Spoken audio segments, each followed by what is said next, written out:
Once upon a time, not so long ago, a man and his wife lived in a small house out in the countryside. They had a few chickens who supplied them with eggs and an occasional Sunday dinner, a cow for fresh milk, and a small garden that furnished them with all of the vegetables that they needed.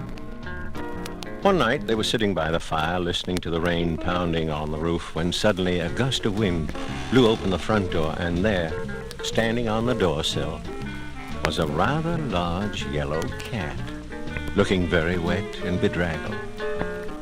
As the man got up to close the door, the cat walked over and stretched out in front of the fire, and soon fell asleep.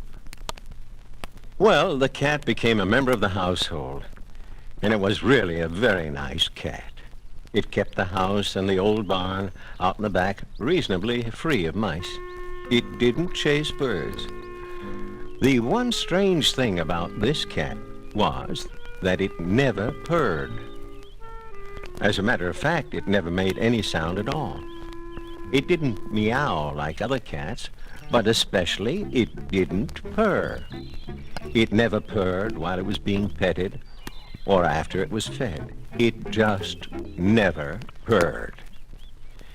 The man and his wife remarked about this from time to time, and they boasted to their friends that they owned the only cat in the world that didn't purr.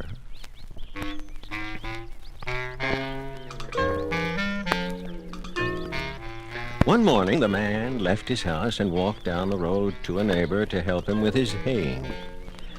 After finishing early in the evening, he headed back down the road to his house. As he was passing a small grove of trees, he heard a commotion in the underbrush alongside the road.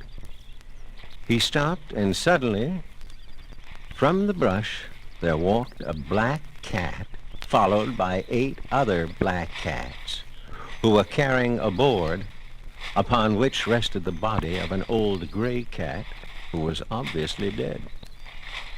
As the man gazed in amazement at the sight, the leader of the cats turned to him and said in a very clear voice, "Mister, please tell Aunt Loozie that Morty Pitcher is dead."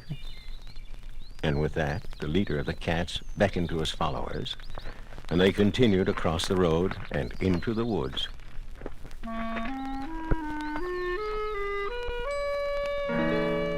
The man started down the road to his house once more. He really couldn't believe that the cat had spoken to him, and yet he couldn't forget the words that kept echoing in his mind.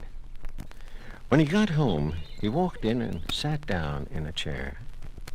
His wife hurried over and said to him, "John, what has happened? Why are you looking like that?" He looked at her for a moment and then said, "My dear, the strangest thing just happened. A few minutes ago, as I was passing that little patch of woods just up the road, I saw 9 black cats cross the road in front of me. 8 of them were carrying a board, and on that board was an old gray cat. The 9th cat, who seemed to be their leader, called out to me as they passed, 'Mister, please tell Aunt Loozie that Morty Pitcher is dead.'" As the man finished his statement, the yellow cat, who had been sleeping by the fire, jumped up and said in a very clear voice, "She is? Well, then I'd better leave now, or I'll be late for the funeral." And with that, she ran out the door and was never seen again.